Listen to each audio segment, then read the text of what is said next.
이재명 후보가 저 강의와 관련해서 현실을 모르는 것은 잘못이 아니라 죄악이다.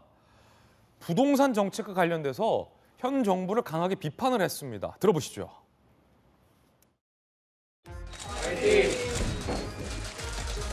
주택 정책의 기본적인 방향은 공급을 충분히 늘리는 쪽으로 전환해야 됩니다. 제 생활비의 80%는 주거 비용으로 나가고 있습니다. 대출을 왕창 받아가지고 30년씩 대출금 갚아가면서 살기에는 너무 부담이 크고 무서운 거죠. 금융통제를 시작한 거잖아요. 그러니까 배려가 부족해진 거죠. 현장성이 부족해서. 현실을 모르는 거는 잘못이 아니고 죄악이다. 공직자의 무능과 무지는 그건 죄악입니다. 죄악. 이재명 기자. 어제 저희가 돌직구쇼에서 했었던 에피소드 중에 하나. 전 국민 재난지원금 말고 소상공인에게 지원금을 주는 정부의 소상공인 지원금이 쥐꼬리다. 이재명 후보가 얘기를 해서 한 조간신문은 마치 야당 후보처럼 문재인 정부를 비판하더라. 그런데 그때 나왔던 출연진들이 뭐 그거는 정부와 비판한 건 아니다. 뭐 감론이 많았잖아요. 자, 그럼 이거는 확실하잖아요. 부동산 정책과 관련돼서 현실을 모르는 건 잘못이 아니라 미스테이크, 나의 실수가 아니라 이건 죄악이다. 부동산 정책에 대해 청년들에게 사과까지 했잖아요.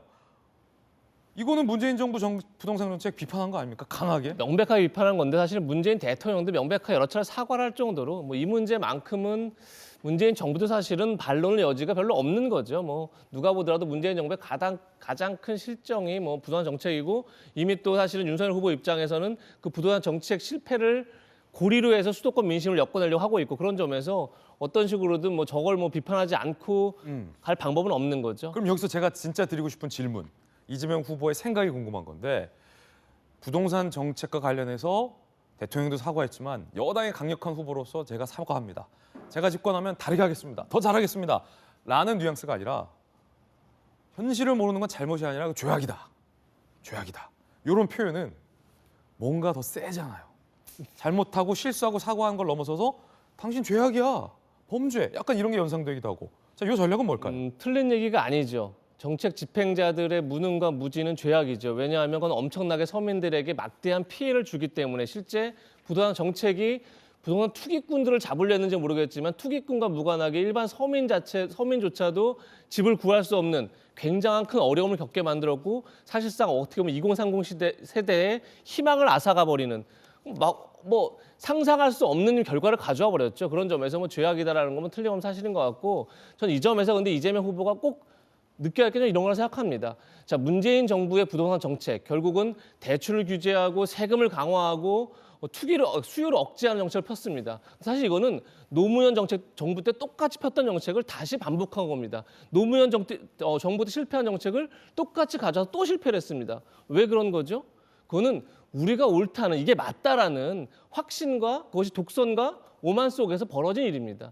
제가 지금 말씀드리고 싶은 건 이재명 후보가 늘 얘기합니다. 지금 자신의 실용주의와 유연함을 얘기합니다. 그래서 뭐 국민이 원하지 않으면 하지 않겠다 얘기하는데 중요한 건 뭐냐면 정책 목표를 달성함에 있어서 좋은 정책, 나쁜 정책은 존재하지 않습니다. 그냥 그 결과가 시장에 좋은 영향을 미치냐 그렇지 않냐의 문제인 거죠. 그런데 이재명 후보가 지난번에 그런 얘기를 했습니다. 음식점 허가 총량제를 얘기하면서 선량한 정부의 선량한 규제는 존재하지 않는 거죠. 그러니까 문재인 정부는 이 부동산 규제를 얼마나 선량하게 생각했겠습니까? 하지만 결과는 그렇지 않았습니다. 결국은 정책이 시장에 어떤 영향을 미치는지를 보면서 정책을 계속 유연하게 펴는 게 그것이 선량함이다라는 것을 꼭 이 부동산 정책 실패 속에서 좀 깨우쳤으면 좋겠다는 생각이 듭니다. 그렇군요.